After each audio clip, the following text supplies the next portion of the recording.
इस खबर के प्रायोजक हैं be real estate, Kailash Chand work वाला, स्माइल अप डेंटल क्लिनिक।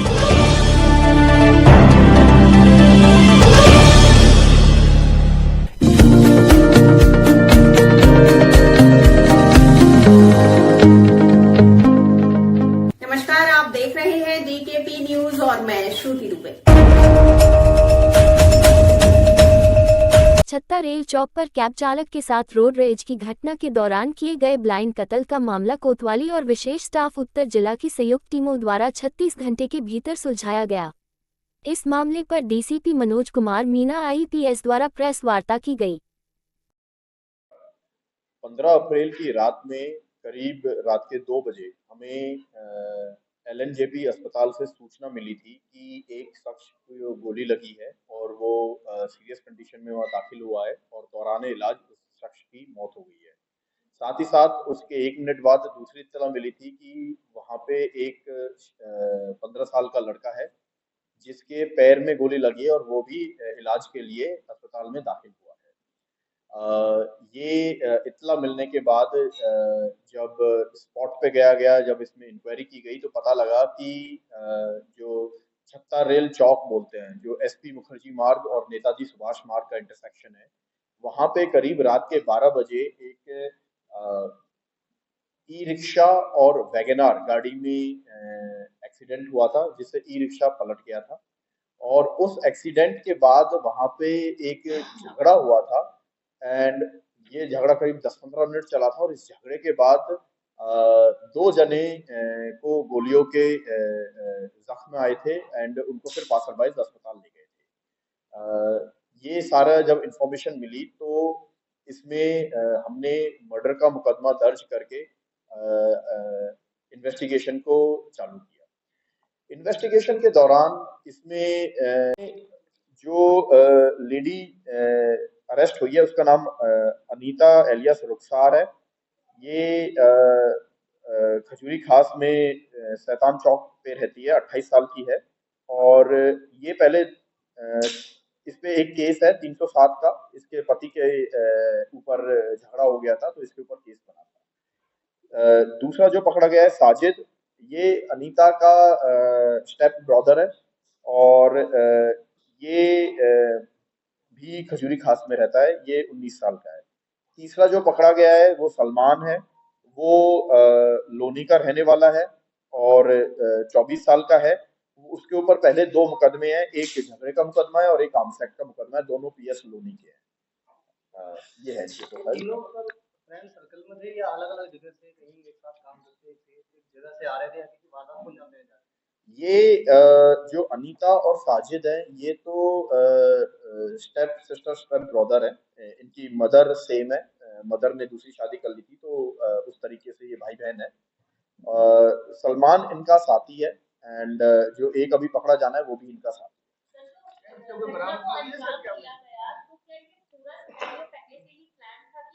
नहीं, प्लान नहीं था, ये इनके सामने एक्सीडेंट हो गया था और वहाँ जो भीड़ इकट्ठा हुई थी तो ये उस भीड़ का फायदा उठाना चाह रहे थे और पिक पॉकेटिंग करना चाह रहे थे।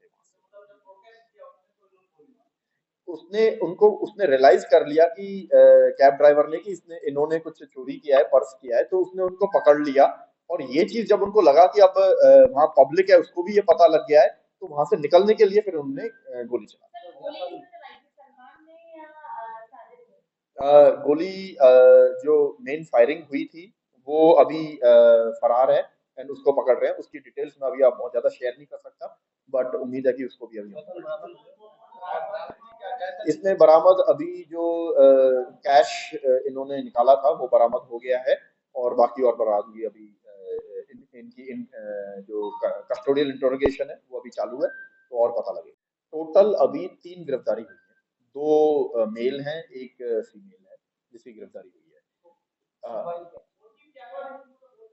हाँ, ये जब एक्सीडेंट हुआ तो जो हमारे अक्यूज्ड हैं ये इस फिराक में थे कि इस एक्सीडेंट में जो झगड़ा हो रहा है उसमें ये उसके पॉकेट से कुछ पैसे वैसे निकाल सकते हैं, तो ये इस मंशा से उस झगड़े के बीच में चले गए कि ये कुछ पैसे वैसे निकाल लेंगे। उन्होंने जो रिक्शा पुलर था, जो गिरा था, उसको उठाने के चक्कर में उसकी जेब से भी पैसे निकाल लिए थे, पिक पॉकेटिंग कर ली थी उसके साथ।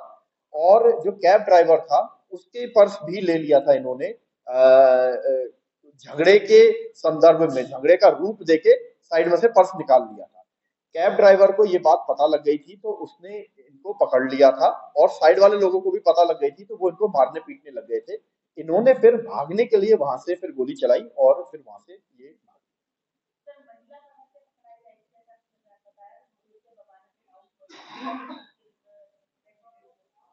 महिला को खजूरी से हमने अरेस्ट किया है।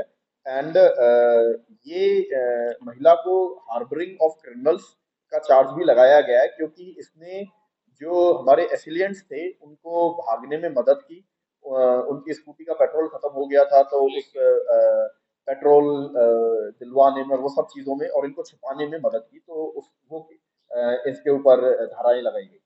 और जिन्होंने, जो एसिलेंट्स थे जिन्होंने गोली चलाई थी, उनके बीच में कोई रिलेशन नहीं था, अननोन थे, तो बिल्कुल ही ये एक ब्लाइंड मर्डर केस था।